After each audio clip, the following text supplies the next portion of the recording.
ఆచి చికెన్ మసాలా. పొలాల్లో నోట్ల కట్టలు బంగారం. ఇది దీదీ బ్యాచ్ యొక్క అసలు రంగు. వివరాల్లోకి వెళ్ళినట్లయితే వెస్ట్ బెంగాల్కి సంబంధించి రోజుకు ఒక న్యూస్ అయితే మాత్రం బయటకు వస్తూ ఉంది. ఒక్కొక్కటి షాకింగే. మామూలుగా మనకి పొలాల్లో ఏముంటాయండి, ఏ పంట వేస్తే ఆ పంటకు సంబంధించింది ఉంటుంది. అంతేగాని ఆ పంట పొలాల్లో నోట్ల కట్టలు బంగారాలు బయటకు వస్తాయా? కానీ బెంగాల్లో అది తృణమూల్ కాంగ్రెస్కి సంబంధించిన కార్యకర్తలకు సంబంధించిన పొలాల్లో అయితే ఇట్లాంటివి బయటపడతా ఉంటాయి. సరే, ఆ సీక్రెట్ ఏంటో చూద్దాం ఇప్పుడు. ఇక ఈ తృణమూల్ కాంగ్రెస్కి సంబంధించిన మామూలుగా ఎమ్మెల్యేలు, మంత్రులుగా చేసిన వాళ్ళు, ఎంపీలు, అంతెందుకు ఆవిడ మేనల్లుడే అభిషేక్ బెనర్జీ, ఆయనకి సంబంధించిన వ్యవహారం చివరికి పార్టీనే 3-4 భాగాలు అయ్యేటట్లుగా ఉంది. సో అటువంటి పరిస్థితులు ఉన్నాయి. ఇప్పుడు తాజాగా అందుతున్న సమాచారం మేరకు బదులియా అనే మున్సిపాలిటీ సంబంధించిన ప్రాంతం, ఆ ప్రాంతంలో తృణమూల్ కాంగ్రెస్ పార్టీ ఆఫీస్ ఉంది. దాని వెనకాల పొలాలు ఉన్నాయి. ఆ పొలాల్లో ఏం జరిగింది అని అంటే, మామూలుగా సాధారణంగా అర్ధరాత్రి రంగంలో ఊరిలో ఎలా ఉంటుంది, ఎవరికాళ్ళు గాఢ నిద్రలో ఉంటారు. సో మామూలుగా ఆ టైంలో మెలకువగా ఎక్కువగా ఎవరు ఉంటారు, దొంగలు ఉంటారు. ఎందుకంటే వాళ్ళ పని అది కాబట్టి. సో ఇక్కడ అట్లాంటి పరిస్థితే ఉంది. మే 24వ తేదీ నైట్ కొంతమంది అక్కడికి వచ్చారు. ఒక వాహనం వచ్చింది. అక్కడ ఏ సంచులు తీసుకుంటున్నారు, ఆ సంచులు తీసి ఆ వ్యాన్లో వేస్తున్నారు.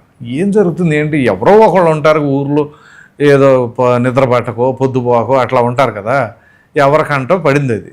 ఇమ్మీడియట్గా అక్కడ ఏదో జరుగుతుందని సస్పెక్ట్ చేసి ఎంతో బాధ్యతగా పోలీసులకి ఇన్ఫర్మేషన్ ఇచ్చారు. పోలీసులు ఏం చేశారంటే, మామూలుగా మనకి అంబులెన్సులు, పోలీస్ వ్యాన్లు ఎట్టో తిండి సైరన్ వేసుకుంటే మేము వస్తున్నాం మీరు బారిపండి, మేము వస్తున్నాం మీరు బారిపండి అంటారు. ఇప్పటికి అర్థం కదా ఆ సైరన్ ఎందుకే పెడతారా అనేది. సరే, ఎక్కడెక్కడో ట్రాఫిక్ ఉంటే తప్పుకోవడం కోసం పెడతాం వేరు అంబులెన్స్ లాగా. కానీ దొంగలు పట్టుకోవడానికి వెళ్ళేటప్పుడు కూడా సైరన్లు పెట్టుకుని వెళ్తారు పోలీసులు. సరే, ఎనీహౌ ఆ లాజిక్ ఏంటో కానీ ఇక్కడ వీళ్ళు ఆ సైరన్ ఇయ్యకుండా వెళ్ళారట. ఇలా సరే, అయినా సరే ఏదో వాహనం సౌండ్ వస్తుందిగా, వీళ్ళు పసిగట్టేసి అక్కడ నుంచి ఎస్కేప్ అయ్యే ప్రయత్నం చేశారు. ఇంతగా క్యాండిడేట్ ఎవరు అంటే దీపాంకర్ భట్టాచార్య. ఇతను ఎవరు, ఆ బదులియా మున్సిపల్ చైర్పర్సన్ అట. సో అక్కడి నుంచి జంప్ అయితే పోలీసులు అక్కడికి వచ్చారు. వచ్చిన తర్వాత మొత్తం అసలు ఏం జరుగుతుందని చెప్పేసి చూస్తే అక్కడక్కడ అవి ఇవి మట్టి తవ్విన సామాన్లు అవి అన్నీ కదా, మొత్తం ఏంటని చెప్పేసి అని అంటే పెద్దగా ఏం దొరకలే. అక్కడ ఉన్నంత వరకు అసలు ఏం జరిగిందా ఏంటా అని చెప్పేసి ఇంక ఆయన తర్వాత సోమవారం పోలీసులు కోర్టులో హాజరుపరిచారు. హాజరుపరిచిన తర్వాత ఆయన్ని పోలీస్ కస్టడీకి కావాలన్నారు. పోలీస్ కస్టడీకి తీసుకున్న తర్వాత చక్కగా మామూలుగా 360 degrees అంటారు చూసారా, ఆ తరహాలో అన్ని తరహాల్లో మనడికి పోలీసు వ్యవహారం ఉంటుంది కదా, 3rd degree అంటారు ఏదో, మొత్తానికి 360 degrees చూపించారేమో.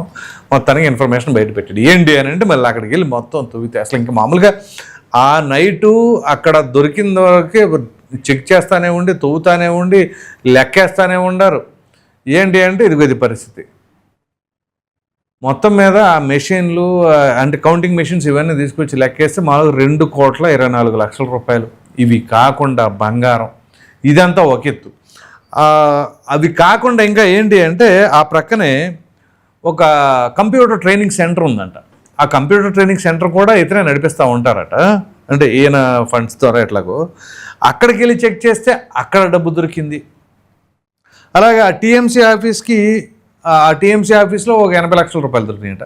అది కాకుండా తన ఫామ్ హౌస్ అక్కడే, ఆ ఫామ్ హౌస్లో చెక్ చేస్తే అక్కడ నగదు దొరికిందంట. ఆ ఫామ్ హౌస్లో నగదుతో పాటుగా 4,000 టార్ ఫాలింగ్ షీట్స్. ఆ షీట్స్లో మరి ఇంకా ఏమేమి సమాచారం ఉందో ఏంటో ఈ రకంగా ఇక్కడ వీళ్ళకి సంబంధించిన ఆ నోట్ల కట్టలు, ఆ కట్టలు కూడా ఏంటో తెలిసి చక్కగా సీల్డ్ కట్టలు అంట. ఆ బ్యాగుల్లో ఓపెన్ చేస్తే తవ్వి తీస్తూ ఉంటాయి.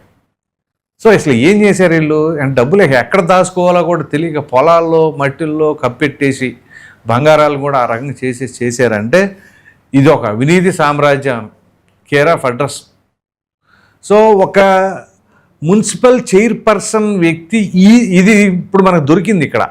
అదే అంత ఉంటే మామూలుగా ఎమ్మెల్యేలుగా చేసిన వాళ్ళు, మంత్రులుగా చేసిన వాళ్ళు, ఎంపీలుగా చేసిన వాళ్ళు, ఎమ్మెల్సీలు వీళ్ళందరికీ ఎంతెంత కూడా పెట్టుంటారు.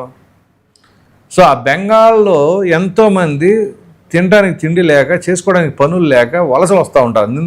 మనం చూస్తూ ఉంటాం ట్రైన్లో, హైదరాబాద్ రైల్వే స్టేషన్లో, సికింద్రాబాద్ రైల్వే స్టేషన్లో ఆ ఒరిస్సా, బెంగాల్ వెళ్ళే ట్రైన్లు అసలు ఎంత దారుణంగా క్రిక్కిరిచిపోతూ ఉంటాయి. కనీసం నుంచున్నవాడు కాలు కదపడానికి అవకాశం అట్లా ఉంటుంది. అంటే అంత ఇదిగా వలసలు వెళ్తూ ఉన్నారు. ఎందుకు వెళ్తున్నారు మరి? అటువంటి రాష్ట్రంలో కూడా ఎటువంటి కనికరం లేకుండా తినేస్తున్నారు ఈ రాజకీయ నాయకులు. అంటే చూడండి ఏం జరుగుతుందో. సో ఈ పాపాల చిట్ట ఒకదాని తర్వాత ఒకటి బయటపడతా ఉంది. ఇది మమతా బెనర్జీ ఆవిడ పరిపాలనలో తీసుకొచ్చినటువంటి కొత్త కొత్త విధానాలు. సరే, రాజకీయ నాయకులు అంటే ఈ రంగం దోచేసుకుంటారు, తింటారు, వేసాయి, క్వైట్ కామన్ అనుకోవచ్చు. కానీ విదేశాల నుంచి ఆ అక్రమ వలసదారులను తీసుకొచ్చి ఎంటర్టైన్ చేయటం అంటే దీనికంటే మహాపాపం ఏదైనా ఉంటుందా? బంగ్లాదేశీలు, పాకిస్తాన్ వాళ్ళు వీళ్ళు, అరే మన హిందూ దేశంలో ఇతర దేశ మతస్థులను తీసుకొచ్చేసి వాళ్ళని ఎంటర్టైన్ చేసి మన దేశంలో అస్థిరత క్రియేట్ చేయాలి అని అనుకుంటే ఇంతకంటే దేశద్రోహం ఏదైనా ఉంటుందా? రాజద్రోహం, దేశద్రోహం, అన్ని ద్రోహాలు కూడా ముడిపడి ఉంటాయి. సో ఈ అవినీతులు, అక్రమాలు, రాజద్రోహాలు సర్వం ఇది పరిస్థితి. ఇప్పుడు లక్కీగా బీజేపీ అంటే ప్రజలు అందుకని చాలా అప్రమత్తం అయ్యారు. ఈసారి అయ్యి ప్రభుత్వాన్ని మార్చేయాలన్నారు, సాసి నేలకేసి కొట్టారు. సో ఇది అక్కడ జరిగిన ఈ యొక్క అవినీతి భాగవతం, బయటపడిన నోట్ల కట్టలు, ఆ బంగారం. మీరేమనుకుంటున్నారు అనే అభిప్రాయాన్ని కామెంట్లో తప్పకుండా తెలియచేయండి. Thank you.